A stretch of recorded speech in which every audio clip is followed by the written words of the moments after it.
They called him unstoppable. Not just talented, not just creative, unstoppable. The man who could look at a pile of rusted scrap and see something no one else could see. Where others saw junk, he saw possibility. Where others saw limits, he saw shapes waiting to be born. For years, millions of people watched Ian Roussel do the impossible. They watched sparks fly, metal bend, and broken machines come back to life under his hands. To the world, he looked calm, confident, in control. But that wasn't the full story. Because behind the cameras, behind the finished builds, behind the quiet smile and steady voice, something else was happening. Something far more dangerous than failure. Success was slowly breaking him. And the moment his body finally gave out, collapsing under a desert sun so brutal it could kill a man in hours, it forced a question he had spent his entire life avoiding. What happens when the thing you love starts destroying you? This is the story no one saw. This is the truth behind the builder who walked away from everything. Long before television, before fame, before anyone outside his hometown knew his name, Ian was just a quiet kid growing up in California. He wasn't interested in the same things other kids were.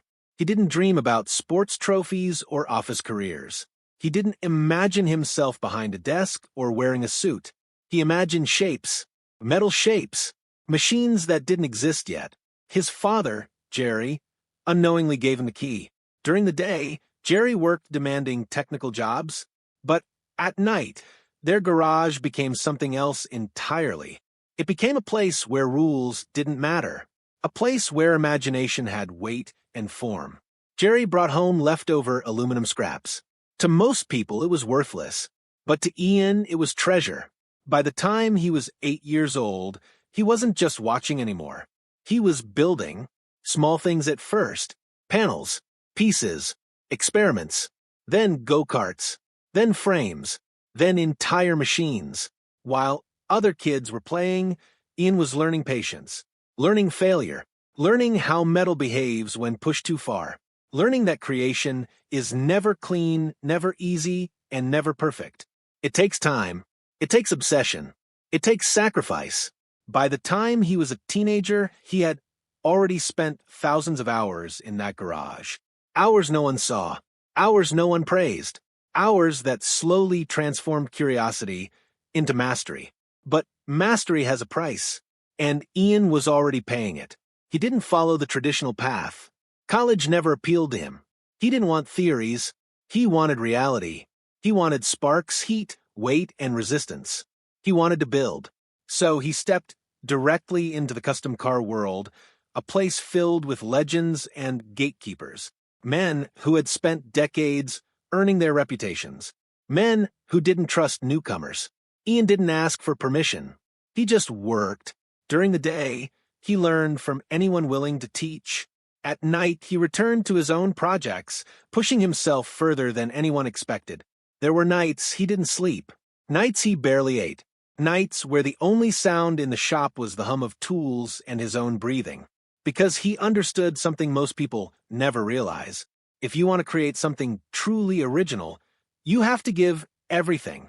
And eventually people noticed. Not because he advertised, not because he promoted himself, but because his work didn't look like anyone else's. It was strange, raw, unapologetic. He didn't restore cars. He reinvented them. Some people hated it. Some people called it wrong. Others called it genius. Ian didn't care what they called it. He only cared that it was real. But talent alone doesn't guarantee survival. There were times when his shop barely stayed open, times when money ran out, times when he slept on couches surrounded by unfinished builds, wondering if he had made a mistake choosing this life. Most people would have quit. Ian didn't, because quitting would have meant abandoning the only thing that ever made sense to him. Then everything changed. A single build, a single show, a single moment of recognition that would alter the course of his entire life. Suddenly, people weren't just noticing him locally. They were noticing him everywhere. Collectors, fans, producers, and eventually television came calling. When Full Custom Garage first appeared, it didn't look like other shows. It wasn't filled with fake drama or forced personalities. It was simple, honest. It showed the process, the struggle, the transformation. Viewers connected with that honesty. They trusted it. They trusted him. But television has its own rules. Rules no one explains at the beginning. At first, it felt like freedom. Exposure brought opportunity. Opportunity brought money. Money brought stability. For the first time, Ian didn't have to wonder if he would survive. But slowly, something began to change. The cameras didn't just document his work. They began to control it. Deadlines tightened. Expectations grew. Builds that should have taken months were compressed into weeks. Weeks into days. The creative process that once felt limitless began to shrink. What once felt like passion started to feel like pressure. Long filming days became normal. 12 hours. 13 hours. Sometimes longer. The desert heat didn't care about production schedules. It didn't care about ratings. It didn't care about success. Temperatures inside the Mojave Desert shop could climb past 110 degrees. Metal surfaces burned to the touch. Air became thick and heavy. Still, the cameras rolled. Still, Ian worked. Because stopping wasn't an option.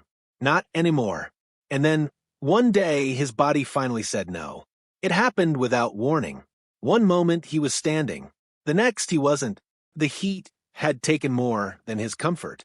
It had taken his strength, his balance, his ability to continue pretending everything was fine. He collapsed. Paramedics arrived. The camera stopped, but the damage had already been done.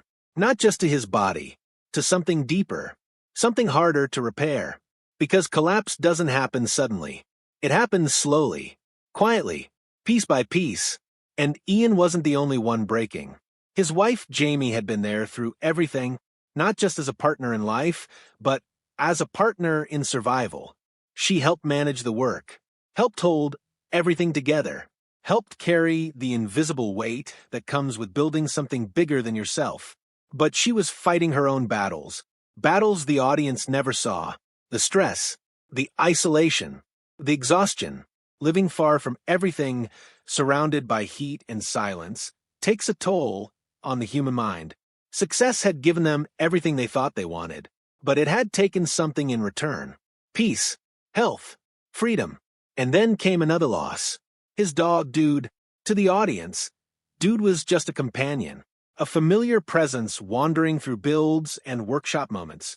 To Ian, Dude was stability, consistency, loyalty, through every long night, every stressful deadline, every moment of doubt.